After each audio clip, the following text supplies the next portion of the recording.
Hi, this is Rick Manning, President of Americans for Limited Government, coming to you in live stream.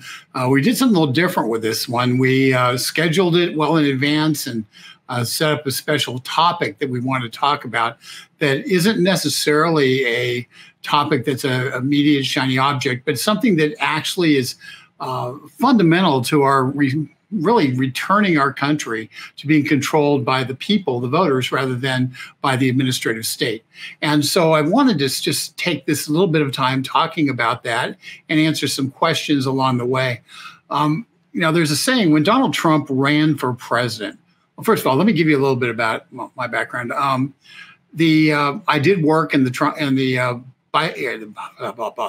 Bush administration, the W administration, the Labor Department, for 2.5 years. That's my administration experience. And it was a Labor Department. We didn't deal with the federal workforce in terms of the laws. But subsequent to that, we became as Americans for Limited Government, we obviously are very interested in the administrative state and how it works. About 6 years ago, we picked up on an initiative dealing with the Merit Act, which was we had a problem, and country had a problem. This is actually 10 years ago. The VA, Veterans Administration, was essentially not treating veterans. They were letting people die on the streets. And some places, like in Phoenix, it was worse than others. But it was a direct result of a federal bureaucracy that rewards time served rather than actual competence. And as a result, we had a terrible situation where people were dying, literally dying without treatment. And these people were our veterans. It was horrific. And so that was occurring. And over time, by 2017, legislation passed with Donald Trump signing it, which changed the Veterans Administration laws and allowed for incompetent, lazy, or recalcitrant employees to be fired in an expedited fashion. And that was a massive break and the stranglehold that the civil service, that the administrative state, the civil service laws have created, had over basically the country, where once hired, it's almost impossible after a year of service to fire them.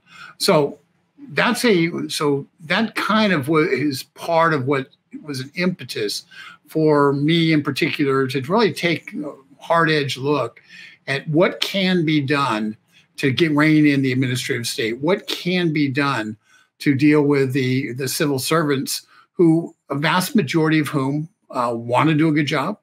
And my experience with them was, by and large, extremely positive. There were some examples that were less than positive, but I will tell you that this is not an attack on civil servants as a whole.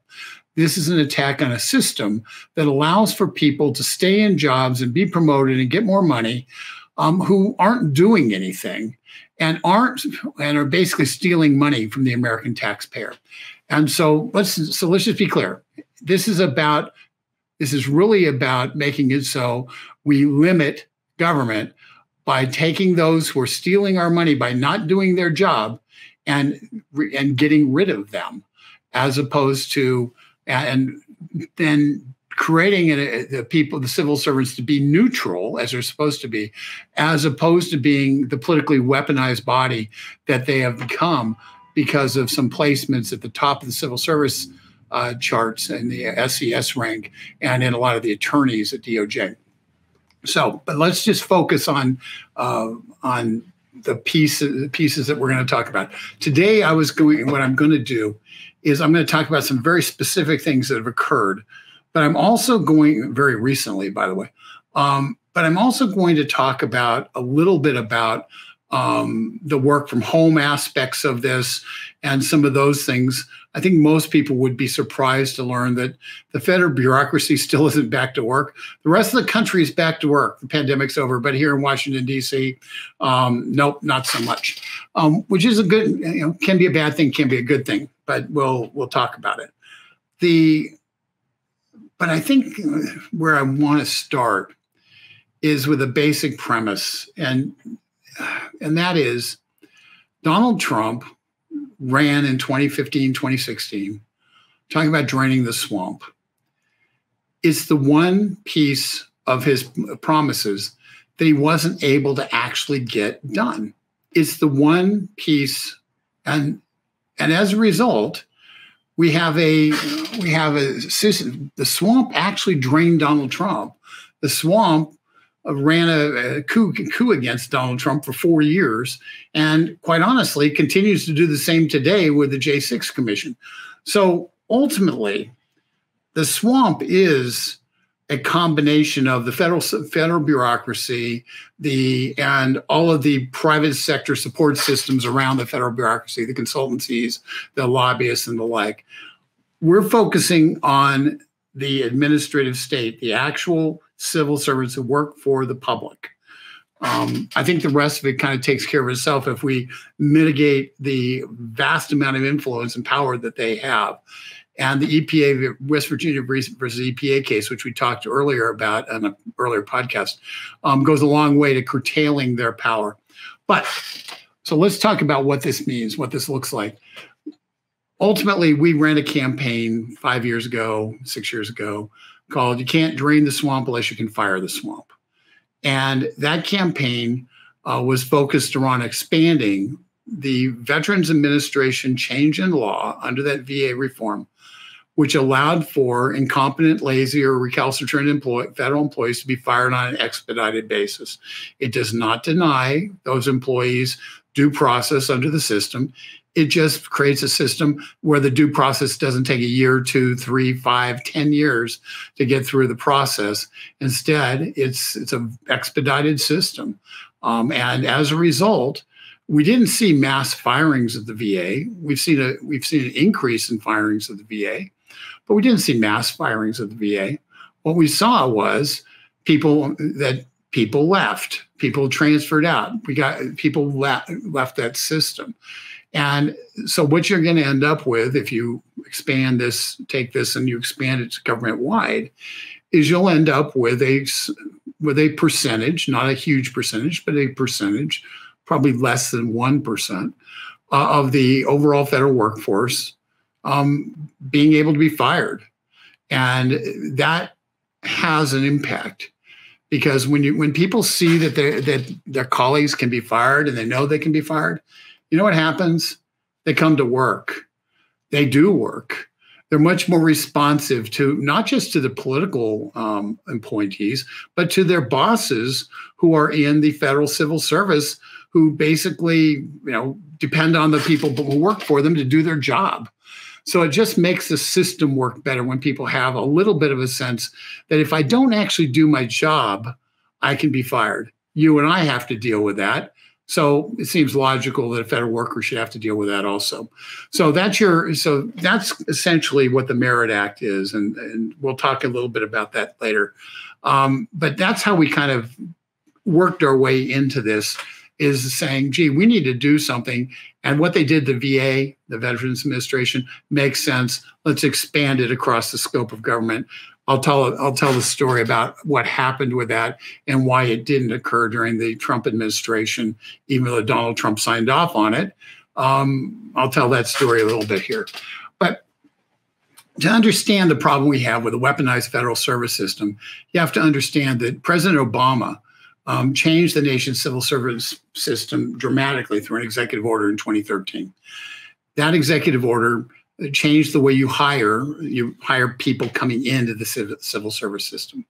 You still have tests and all those things, but it also added, well, gee, if somebody sends a resume in, a hiring person can hand the resume over and say, hey, I'd really like for this guy to get a shot, and gets rid of all the roadblocks that truthfully were put in place to make it so that exact thing didn't happen.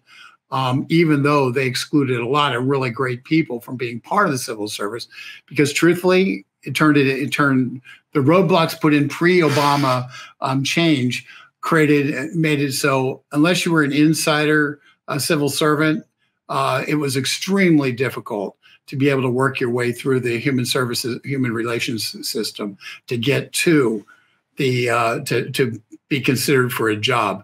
So Obama's change, which he did administratively, his change probably was not a bad idea except for the way he did it is it ended up creating the opportunity for all of those people who couldn't be fit into the political appointments, because there's only about 4,000 political jobs, were flooded into the civil service system for permanent long-term jobs where they couldn't be fired.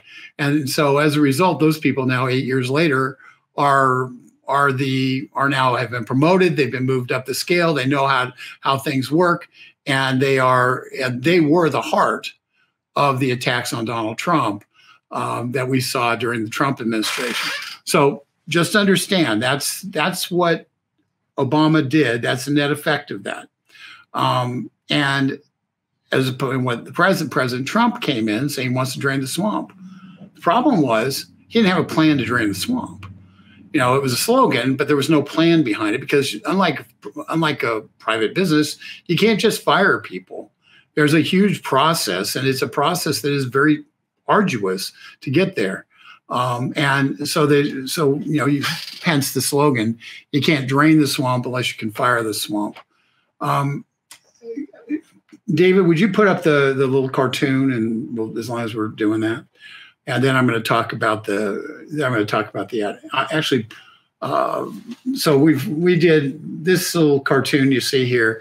Is one of many things that we've done on the Merit Act. We spent 2 years working really hard on that thing, but it kind of writes itself once you understand that public employees aren't responsive unless they fear being fired, and hence and when you include the political weaponization, you have a group of people who are totally unaccountable, and they're supposed to be the neutral lever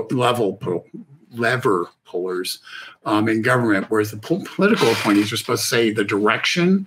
You know, the president sets the direction. The political appointees are supposed to convey that direction to the civil servants, who then essentially you say, okay, we're going to go. If you're on a ship, you say, okay, we're going to go starboard. Well, somebody has to actually pull the levers to make the ship go starboard.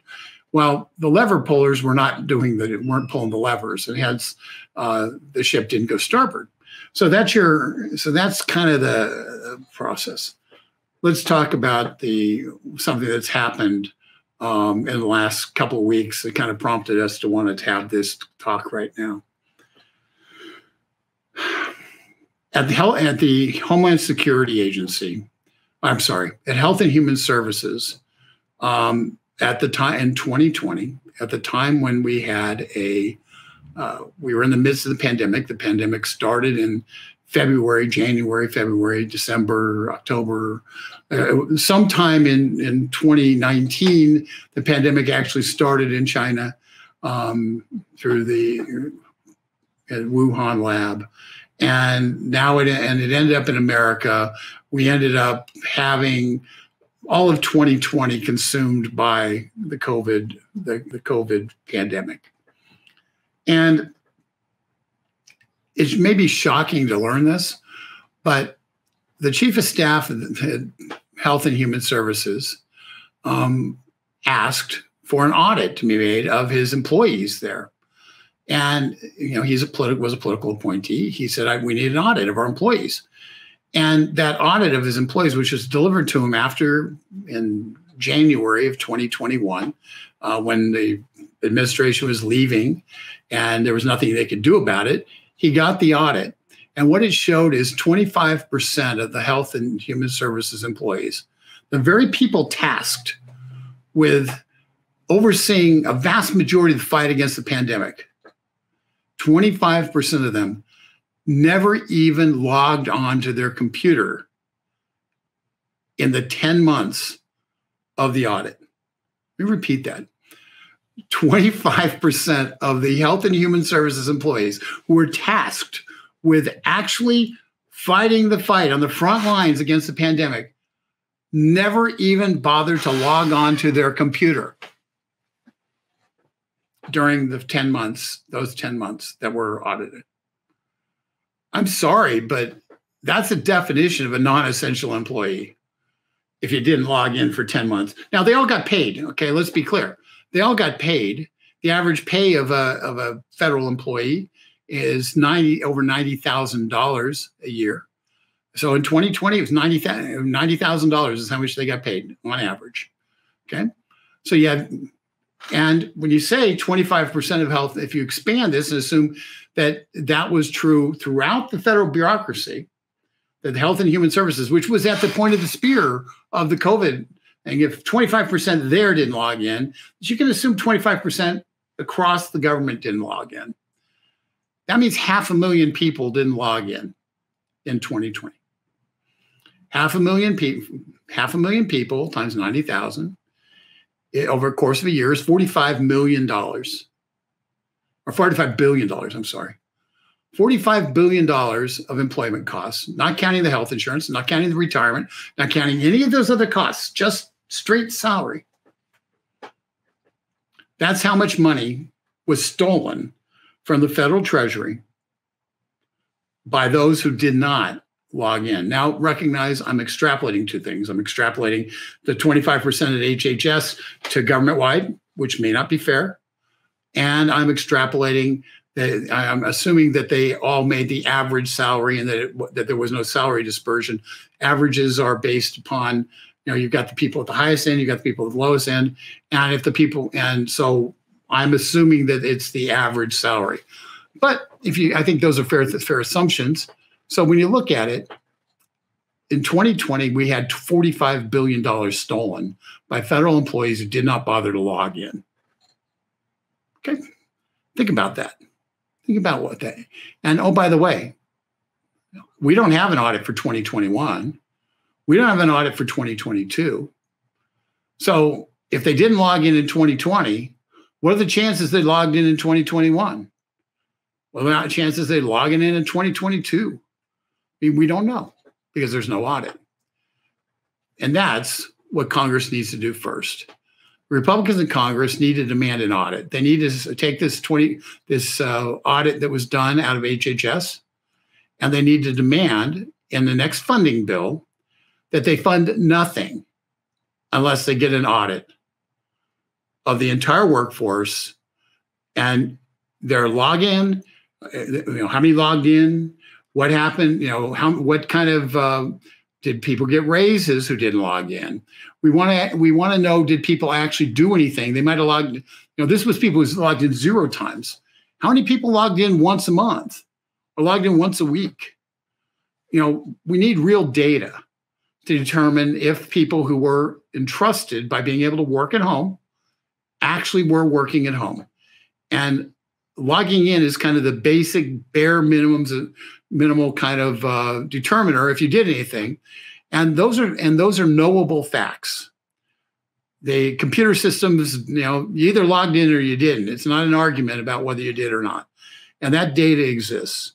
And so that needs to be a basic bare bones audit of the federal employment system. Because right now, the Pelosi and Schumer are attempting to normalize the work from home environment and make it so basically people don't ever have to come back to work, which has some value, but we'll talk about that in a second. What the Republicans need to do is they need to determine very clearly and make it so we get data about how many people logged in, how many people didn't log in, and who those people were. Because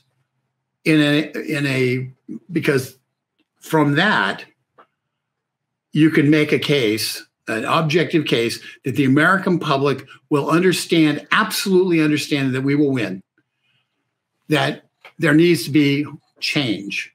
We need the Merit Act. We need to have some other things happen. So in order to drain the swamp, in order to fire the swamp, you have to first audit the swamp. That's first and foremost. It's easy. It's a no-brainer. David, would you put on the would you put on the statement that we are put up the audit one, the 25% HHS, since I just talked about it, if it's not already up. And I understand we're having trouble streaming to Facebook, which is kind of inconvenient since we did this as a Facebook event and kind of tried an experiment with it.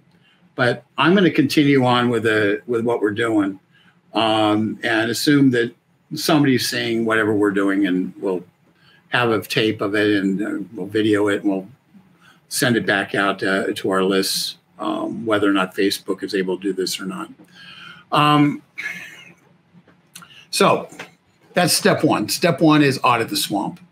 It's doable, it's smart, and it's an ask that in the funding bills that I don't know how the Democrats say no. So it's something worth putting a stamp on and forcing it to occur. Quite honestly, the Office of Personnel Management should know this information based upon the fact they're pushing right now a work from home initiative, and presumably they'd want the data as to who is actually working when they work from home. But that's a pretty big presumption from the Biden administration. Basic level of competence would be more than one could expect. So that's a two. The second thing, and this is a tough one to swallow for a lot of people, but as much as it pains me to say this, we need to spend a little bit of money. And that little bit of money needs to be on giving people expanded benefit for retirement. A second Trump administration, or whoever the candidate, the non-Democrat candidate is who takes over the White House in 2025, needs to come forward with a early retirement plan that is aggressive and gets done in the first 100 days of the administration. And the reason you want to do that, there are about 8,000, let's see, how many are there? There's about, I'm looking on a chart here, which of course, not moving around. There are 7,000 career SES, Senior Executive Service employees in the federal government. Most of them are your more seasoned people. They're the ones who actually are the high-level administrators who pull the levers, who the other careers actually report to. What you don't realize is that the careers don't report to the politicals, except for the secretary. By and large, you have mirrors. For instance, in the Department of Labor in the Public Affairs Division, I had a Deputy Assistant Secretary of Public Affairs who was in charge of the careers, and a Deputy Assistant Secretary of Public Affairs, or Assistant Secretary of Public Affairs, who was in charge of the politicals. Presumably, the Deputy Assistant Secretary reported to the Assistant Secretary, but in reality, the Deputy Assistant Secretary was a career and was unaccountable to anybody. So so apart from being able to mess with their money, you really had very little you can do. So you've got this kind of unaccountable branch, and it's run by senior executive service people, about 7,000 of them. So what do? You give them an option for early out. You give people who have been there for a while an option for an early out.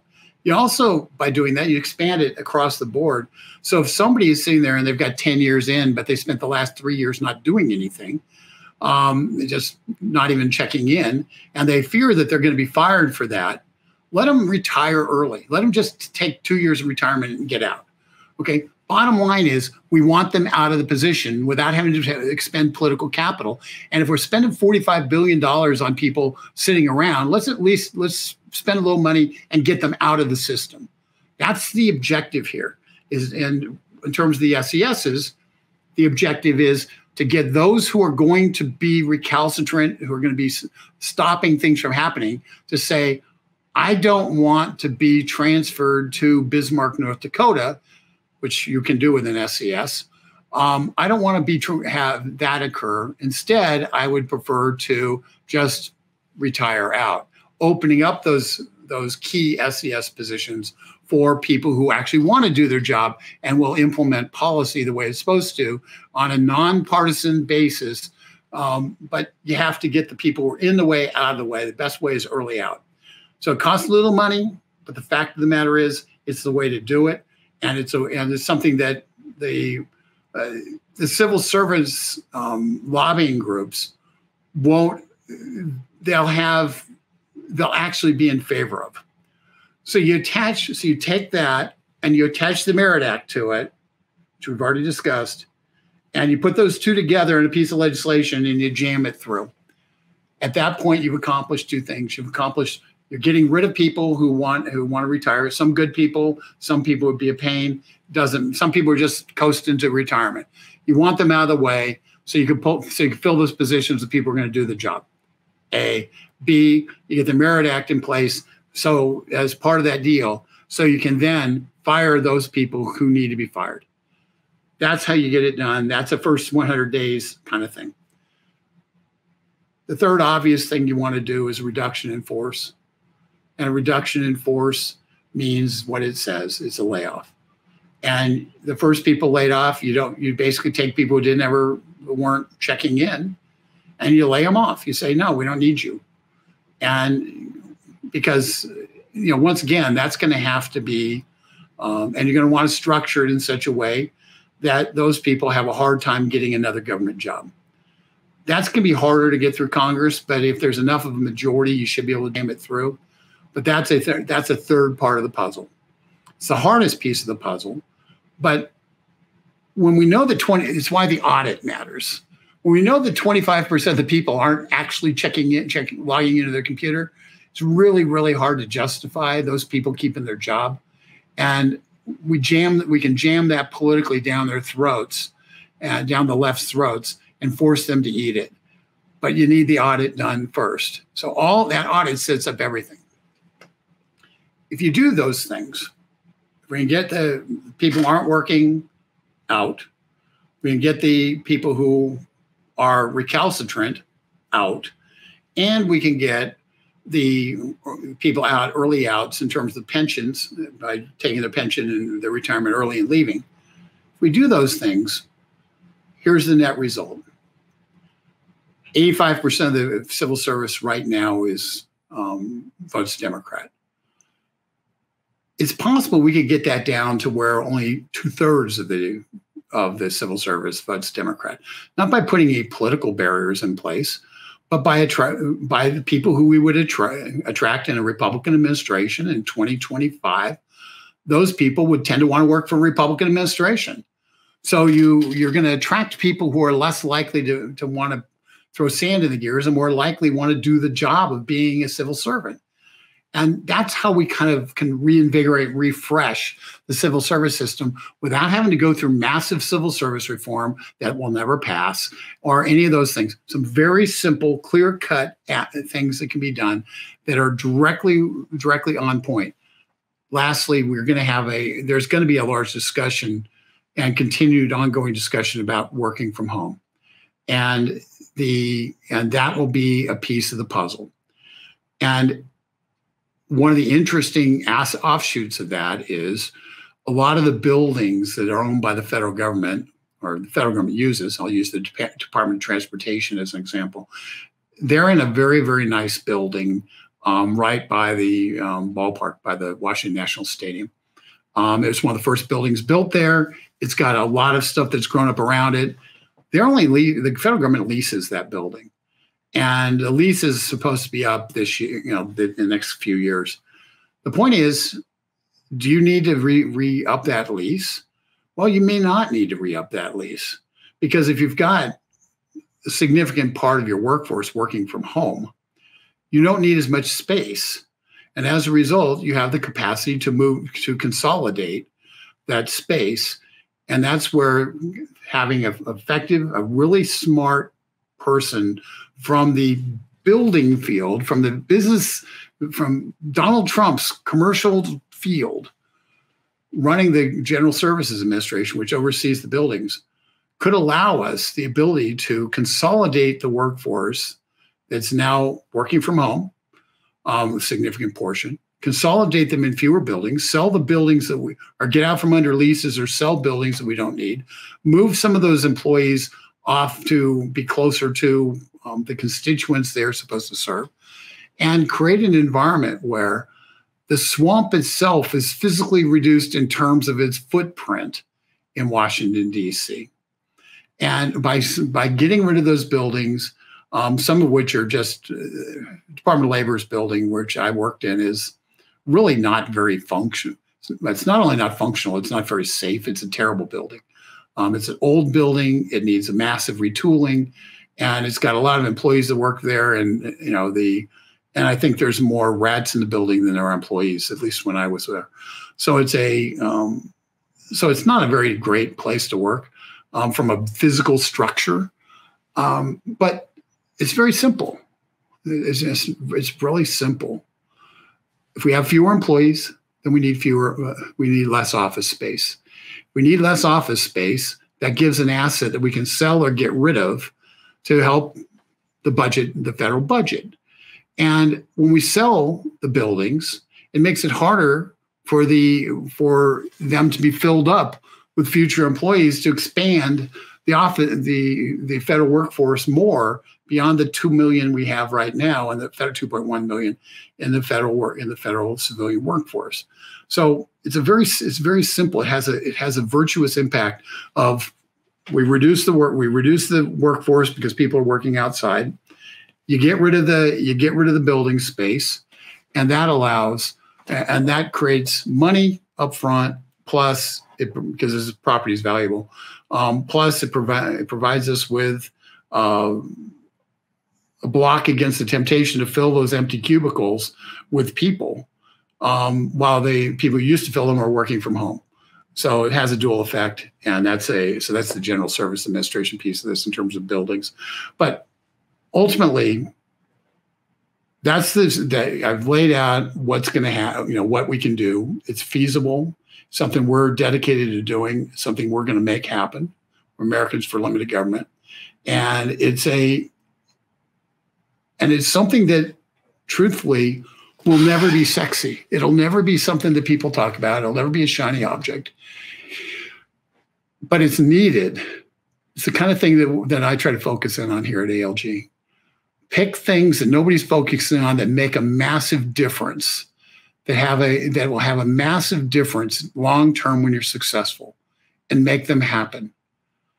And typically what happens is we get in the fight, we start the fight, we want to run as far as we can with the fight, and then you end up with and we do win many of these fights, but because they're kind of undercover, you don't see much about them. Unless we tell you about it, you'll never find out, because quite honestly, they aren't sexy.